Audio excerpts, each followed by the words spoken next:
Hey, what's up? I just got a question from Romaine about adding a mechanical component to one of our CAD models. Specifically, he was trying to add a screw to the CAD model.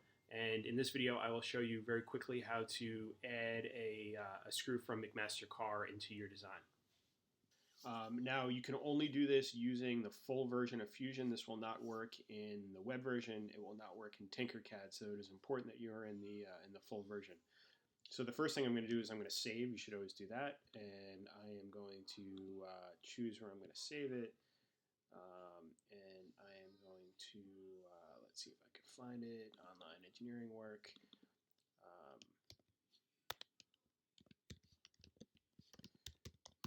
So calling it adding hardware. So he said a screw, so let's just make like a rectangular prism here.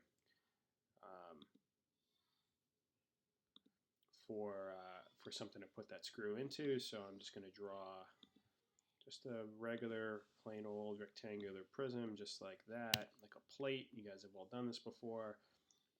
And I am going to put a hole inside this rectangular prism, and I don't know, let's see, I'm going to make it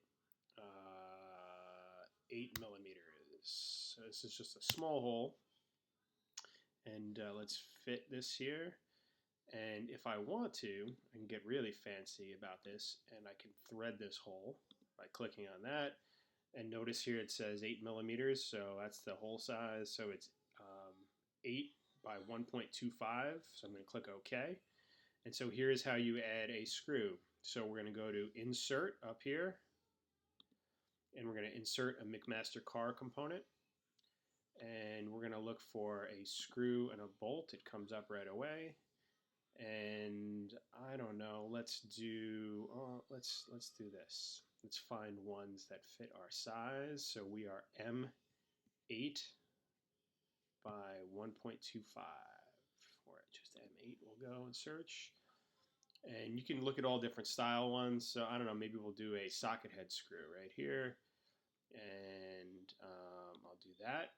And this is how you actually sort of get in here to get this done. So you can see all the screws listed here. It's fine. So 8 by 1.25 black oxide, and it has lengths. So I don't want this to be too long.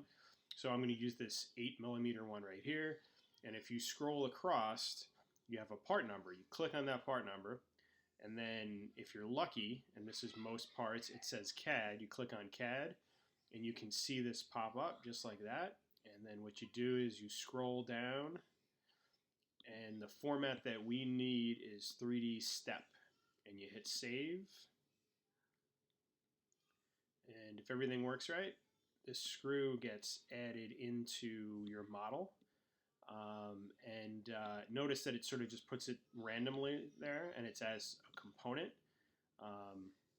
If you want to get super fancy about this, it's actually fairly easy to align the screw perfectly in the hole without having to muck around through. This is what you have to do. You take your body and you convert your body into a component by right-clicking on it, create component from body. So now I have two components, and I assemble. So I go to new joint, just hit continue, and I click on the piece that I'm moving, and then I click on the place where it's going to. Now, sometimes it doesn't do it exactly the way that you'd expect to do it, so notice how it put it on the bottom side of this. I should be able to flip this and see how it flips up to this side, and then I can adjust it how far down I want. And then now what I've done is I've created a joint and put a screw right into that hole. And I have two components, so pretty awesome. If you have any more questions, feel free to send them through and I'll try to solve them for you. Take care.